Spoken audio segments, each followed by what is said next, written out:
Underneath every big game release is a lineup of lesser known titles, trumped by the hype they could never possibly hope to compete with. Games like Sin, Shogo, and Blakestone Aliens of Gold are perfect examples of this. Blakestone is an FPS game that was developed by the now defunct Jam Productions and released in late 1993 by Apogee Software, and it was released a mere week before Doom, which ultimately meant the game would go completely unnoticed.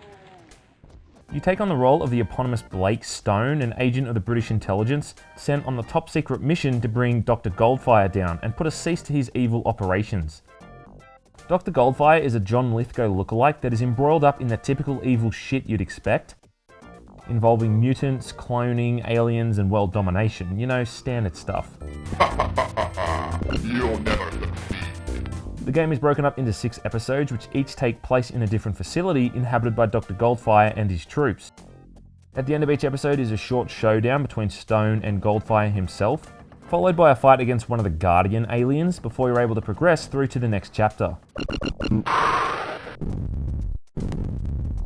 Much like Wolfenstein, you're allowed to choose from 4 difficulty modes, and it plays very much like Wolfenstein in the sense that you move through the levels searching for keys to unlock doors, shooting an assortment of enemy types along the way and collecting health and ammunition scattered throughout the environment. Blakestone, however, does have a few little ideas of its own. For instance, it features scientists that you can talk to, who will often turn out to be friendly informants working for the same agency as Blake.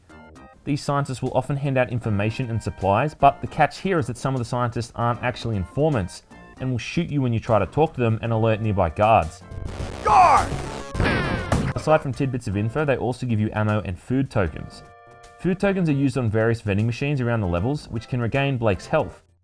You often don't really have any use for these machines, as there's always an abundance of medkits in the area, but it is a pretty neat idea, and the mechanic of regaining health from machines is now something of an FPS staple. You do get more points for leaving the informants alive, but obviously you can never really tell who's who until it's often too late, and I've actually found myself getting kind of remorseful every time I accidentally killed one of the good guys. No! The score is shown during the interlude scenes in the elevators, and just like Wolfenstein 3D, your goal is to get to the elevator to take you to the next floor.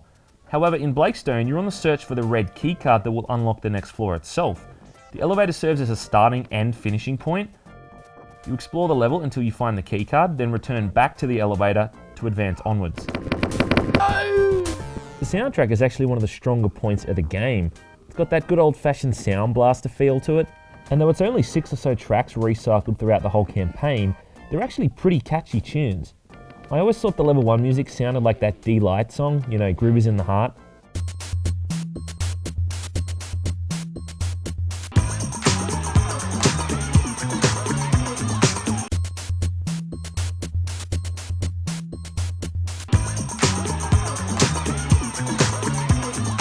Is it just me? It's just me, isn't it? The biggest problem is that in copying Wolfenstein so closely, it's also brought along a lot of its flaws as well. Just like Wolfenstein, it's basically a maze hunt, where you search every nook and cranny for the next keycard. They've included a map which makes things a little bit easier, but you can't look at the map while you're moving, which means you have to frequently stop to get your bearings. Visually, there's little to no variety in the textures from floor to floor, which means the game feels very samey. Some of the textures seem to be placed pretty much randomly, making areas look downright psychedelic. There may be 60 levels spread over the game's 6 episodes, but there's very little differentiating them from one another. Another issue is the way that the gunfights are handled. You see, in Wolfenstein, when you shot at an enemy, they would momentarily stagger back, and this would interrupt any attack they were doing, which would allow you to finish them off quite easily. In Blakestone, this doesn't apply to enemies, meaning they can just shoot at you as much as you can shoot at them. What this ultimately means is that the tougher enemies like the Star Troopers are completely unfazed by being shot at, and can just kill you in seconds. On the higher difficulty modes, this is pretty brutal, worsened by the fact that enemies are absolute bullet sponges, and even the tougher weapons can still take a few seconds of constant fire to kill them. The game's real nail in the coffin though was that it was released, as I said earlier, a mere week before Doom hit the market, which just kind of meant that the game would go completely unnoticed. Which is understandable though. I mean, who's going to give 2 shits about a Wolfenstein clone when you've got something like Doom on offer? Doom offered rich, varied levels with dynamic lighting and atmospheric effects that completely trumped the simplicity of the aged Wolfenstein engine. And it totally took everyone by storm with its fantastic visuals, amazing sound, and incredibly violent and fast-paced gameplay. Blakestone has Snowflake's chance in hell of competing with it. I'm hit! Overall though, Blakestone isn't really a must-play slice of FPS history in the same vein as games like Doom or Quake, but there are still a few moments here and there when the game does really pick up and become quite enjoyable.